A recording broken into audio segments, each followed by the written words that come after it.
আপনাদের কি যে কোনো ব্যাপারে সবসময় ভয় লাগে? হয়তো আপনার সাথে সেটা ঘটবে না বা ঘটেনি, তাও আপনি আগে থেকে ভেবে নিচ্ছেন যে এটা আমার সাথে ঘটতে পারে, এটা আমার সাথে ঘটতে পারে, সেই জন্য আপনি ভয় খাচ্ছেন। এটা বাচ্চা বড় সবার জন্য হতে পারে। বাচ্চারা হয়তো স্কুলে এক্সাম আছে, আগে থেকে অনেক বাচ্চার শরীর অসুস্থ হয়ে যায় এক্সামের জন্য, তাহলে এটা বাড়ির বড়রা করতে পারেন। তার জন্য আগে আপনি বলবেন যে আমার বাড়ির বাচ্চাটা এরকম, তার এক্সাম আসার আগেই সে ভয়েতে এরকম শরীর অসুস্থ হয়ে যায়, আগে হতো সেটা এখন আর হচ্ছে না, এরকম মনে মনে ভেবে আপনি এটা চ্যান্টিং করবেন। এটা হলো 0927। আর আপনার বাড়ির বাচ্চাটারও শরীরে বাঁ দিকে ব্লু কালি পেন দিয়ে এটা লিখে দেবেন। আর এটা জলের বোতলেও লিখে রাখতে পারেন। সেই জলটা যদি সবাই খায় তাহলেও কোনো অসুবিধা হবে না, যার দরকার তারই এটা কাজ হবে। আর আপনি এটা মনে মনে বড়রাও ভাববেন বা বাচ্চারাও ভাবতে পারেন যে কোনো ব্যাপারে, যে আমার এটা ভয় লাগছিল, এটা এখন ঠিক হয়ে গেছে, এটা আমার খুব ভয় লাগছিল, এটা এমন ঠিক হয়ে গেছে।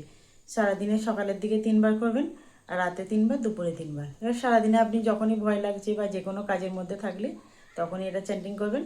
0927, 0927, 0927 কিছুক্ষণ করবেন, 5 মিনিট। আর আমি এটা স্ক্রিনেও নাম্বারটা দিয়ে দেবো, আপনারা এটা ব্যবহার করুন। আর কেমন লাগলো আমাকে কমেন্টে জানাবেন। আর যদি আমার চ্যানেলটা ভালো লেগে থাকে তাহলে আমার চ্যানেলটা সাবস্ক্রাইব করে পাশে থাকবেন। ধন্যবাদ মহাবিশ্ব, ধন্যবাদ ইউনিভার্স।